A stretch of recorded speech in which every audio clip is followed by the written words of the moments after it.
Hello friends, मैं Upasana Sharma, assistant professor music vocal, आज आप सभी के समक्ष अपनी सफलता की कहानी सीपी स्मार्ट क्लासेस चैनल के माध्यम से साझा कर रही हूँ। मैं सर्वप्रथम सीपी सर को धन्यवाद देना चाहूँगी कि उन्होंने मुझे यह अवसर प्रदान किया। तो आइए शुरू करते हैं। मेरी प्रारंभिक शिक्षा गाजियाबाद जिले के एक छोटे से ग्राम भदोला, जो कि हमारे पूर्व प्रधानमंत्री चौधरी चरण सिंह जी का पैतृक गांव रहा है, वहीं से हुई।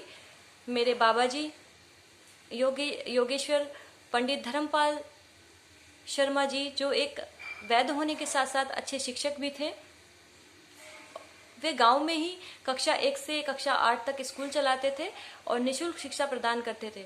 मेरे बाबा जी के पश्चात मेरी माता जी ने इस स्कूल का कार्यभार संभाला। मेरी माता जी श्रीमती कमलेश शर्मा गांव की पहली ग्रेजुएट महिला टीचर थी। उन्हीं के निर्देशन में ही कक्षा 1 से कक्षा 8 तक मेरी शिक्षा संपन्न हुई। उस समय गांव से आने जाने के उचित साधन नहीं थे और न ही गांव में आगे की शिक्षा के लिए कोई साधन थे। तो मेरा एडमिशन मेरे माता पिता ने गांव के पास के ही शहर में चैर के विद्यालय में कराया 9वीं कक्षा के लिए। गांव से 2 किलोमीटर की दूरी तय करके हमें बस मिलती थी शहर के लिए, तो बहुत मुश्किल होता था। गांव से नाक के बराबर लड़कियां जाती थी पढ़ने के लिए, लेकिन मेरी माताजी श्रीमती कमलेश शर्मा और पिताजी श्री हरिओम शर्मा के प्रोत्साहन ने मुझे प्रेरित किया और मैं धीरे धीरे मैंने उनके प्रोत्साहन से ग्रेजुएशन की शिक्षा प्राप्त कर ली। ग्रेजुएशन के बाद मैंने एमए म्यूजिक वोकल से किया और 80% अंकों के साथ मैंने महाविद्यालय को टॉप किया। इसके पश्चात मैंने प्रथम प्रयास में ही नेट की परीक्षा भी उत्तीर्ण कर ली। नेट की परीक्षा उत्तीर्ण करने के पश्चात मैंने सरकारी नौकरी के लिए तैयारी आरंभ कर दी। कई बार ऐसा होता था कि बस के लिए हमें जो किराया मिलता था, तो हम बस स्टैंड से कॉलेज तक का जो रास्ता होता था लगभग 1 या 2 किलोमीटर का होता होगा, तो उसमें हम रिक्शे से न जाकर पैदल जाते थे और उनसे जो पैसे बचते थे उनसे हम कंपटीशन सब्जेक्ट की जो हमारी बुक्स आती थी उन्हें हम खरीद लेते थे और बस में ही पढ़ते हुए आते थे। तो बहुत संघर्ष रहा है इस असिस्टेंट प्रोफेसर की पद को पाने के लिए। सर्वप्रथम मैंने 2011 में यूपी टीजीटी के लिए अप्लाई किया था, लेकिन किसी कारणवश वो भर्ती कोर्ट में चली गई और उसका एग्ज़ाम नहीं हो पाया। इसके पश्चात मैंने सन 2013 में यूपी टीजीटी पीजीटी विज्ञापन जो निकला था उसके लिए अप्लाई किया और इसमें मेरा रिटन में भी सिलेक्शन हो गया था।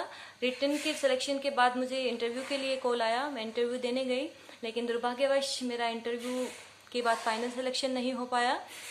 लेकिन मैंने हार नहीं मानी और अपने प्रयास को जारी रखा। उसके पश्चात सन 2016 में फिर यूपी टीजीटी पीजीटी वैकेंसी आई। इस समय काफ़ी वैकेंसी निकली। 47 विज्ञापन असिस्टेंट प्रोफेसर की, DSSB PGT music, KVSPRT music, LT grade music, जो भी वैकेंसी निकली उनके सभी पोस्ट पर मैंने अप्लाई कर दिया। मुझे सरकारी नौकरी चाहिए थी और साथ में मैं तैयारी भी करती रही। इसी बीच मेरी शादी पास के एक शहर में हो गई और मेरे हस्बैंड और ससुराल पक्ष ने मुझे काफ़ी सहयोग दिया। एक स्कूल में म्यूजिक टीचर के पद पर कार्य करते हुए और घर की जिम्मेदारी को संभालते हुए मैंने अपने पढ़ाई जारी रखी और सरकारी नौकरी के लिए हमेशा प्रयासरत रही। इसके परिणाम स्वरूप मेरा जो सिलेक्शन था वो LT ग्रेड में फाइनल सिलेक्शन मेरा हो गया, लेकिन उसकी ज्वाइनिंग नहीं हो पाई। इसी बीच मेरी असिस्टेंट प्रोफेसर म्यूजिक का रिटन क्लियर हो गया और इंटरव्यू के लिए कॉल आई। मैं इंटरव्यू देने गई। इंटरव्यू फेस करने के पश्चात अगले दिन ही मेरा रिजल्ट आ गया और उसमें मेरा फाइनल सिलेक्शन हो गया। पूरे यूपी में केवल एकमात्र सीट पर मेरा फाइनल सिलेक्शन हुआ था। तो जब ये वैकेंसी निकली थी, केवल एक वैकेंसी निकली थी असिस्टेंट प्रोफेसर के लिए, तो मेरी फ्रेंड्स ने केवल कहा एक ही वैकेंसी है। एक वैकेंसी को समझकर भरा ही नहीं फॉर्म कि हमारा नंबर नहीं आएगा, एक वैकेंसी में कहाँ हमारा नंबर आएगा। लेकिन मैंने सोचा कि मुझे तो एक ही वैकेंसी चाहिए, मुझे तो एक ही सीट चाहिए। तो मैंने इसलिए ये फॉर्म भरा और फाइनली ये सीट वाकई मेरे लिए ही बनी थी और मेरा इस पर फाइनल सिलेक्शन हो गया। इसके पश्चात मेरा एंटी ग्रेड में भी सिलेक्शन हो चुका था, लेकिन इसकी ज्वाइनिंग नहीं हो पाई थी। सन 2011 का जो मैंने टीजीटी दिया था उसका एग्ज़ाम बीच में दिया और अभी 1 महीने पहले उसका भी मेरा फाइनल सिलेक्शन प्रतापगढ़ में हो गया है, प्रतापगढ़ इंटर कॉलेज में हो गया है, लेकिन अब उसकी कोई आवश्यकता नहीं रह गई है। सन 2016 का जो टीजीटी पीजीटी था उसमें भी मेरा रिटन क्लियर हुआ था और इंटरव्यू के लिए कॉल आई थी, लेकिन मैं इंटरव्यू देने नहीं गई थी क्योंकि मेरा इसमें हो चुका था। इसके पश्चात तैयारी ऐसी हो गई थी कि मैं कोई भी एग्जाम देती थी वही निकल जाता था। अब धीरे धीरे सबके रिजल्ट आ रहे हैं और सब में मेरा सिलेक्शन होता जा रहा है। DSSB में भी पीजीटी म्यूजिक में केवल 2 वैकेंसी थी, उसमें मेरा सिलेक्शन हुआ था, लेकिन मैं ई डोजियर नहीं भर पाई थी उसका। और KVS PRT में भी मेरा सिलेक्शन हो गया था। इसके पश्चात मैंने जो अपनी पढ़ाई फिर भी जारी रखी और असिस्टेंट प्रोफेसर का पद मैंने ले लिया।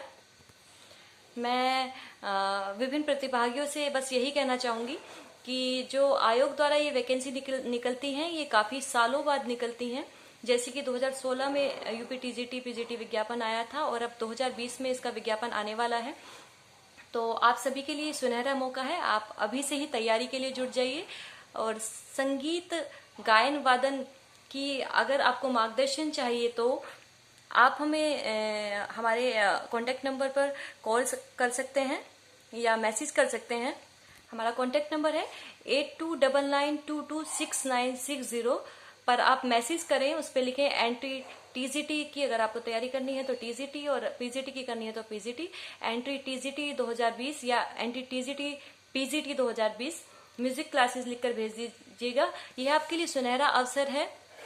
अगर आपको सही गाइडेंस मिलेगा तो आपका सिलेक्शन पक्का होना है। उचित मार्गदर्शन और लगन आपका सिलेक्शन निश्चित ही कराएगी, क्योंकि जो मेहनत होती है उसका तो फल हमेशा मीठा ही होता है।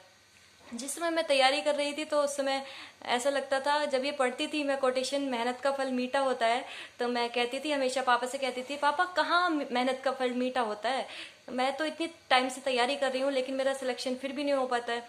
और तो पापा कहते थे बेटा होगा होगा जरूर, अगर तुम मेहनत कर रहे हो तो हमेशा होगा। और ये उक्ति बिल्कुल सही बैठी। मेरा केवल एकमात्र सीट पर पूरी यूपी में सिलेक्शन हुआ और आज मैं उस पद पर कार्यरत हूँ। आप सभी भी अपने लक्ष्य को अगर प्राप्त करना चाहते हैं, सफलता तक पहुँचना चाहते हैं, सरकारी टीचर बनना चाहते हैं तो अभी तैयारी में जुट जाइए। विज्ञापन आने वाला है और जो मैंने कॉन्टैक्ट नंबर दिया है, अगर म्यूजिक से संबंधित कोई भी जानकारी या इनसे संबंधित कोई भी बुक्स का मैं आपको अच्छे से मार्गदर्शन दे सकती हूँ कि आपको किन किन से पढ़ाई करनी है, तो आप हमें कांटेक्ट करिए और लिखिए टीजीटी म्यूजिक क्लासेस 2020 या पीजीटी म्यूजिक क्लासेस 2020। धन्यवाद। लास्ट में मैं यही कामना करती हूँ कि इस कोविड-19 महामारी के परिप्रेक्ष्य में आप सभी स्वस्थ रहें, खुश रहें। धन्यवाद।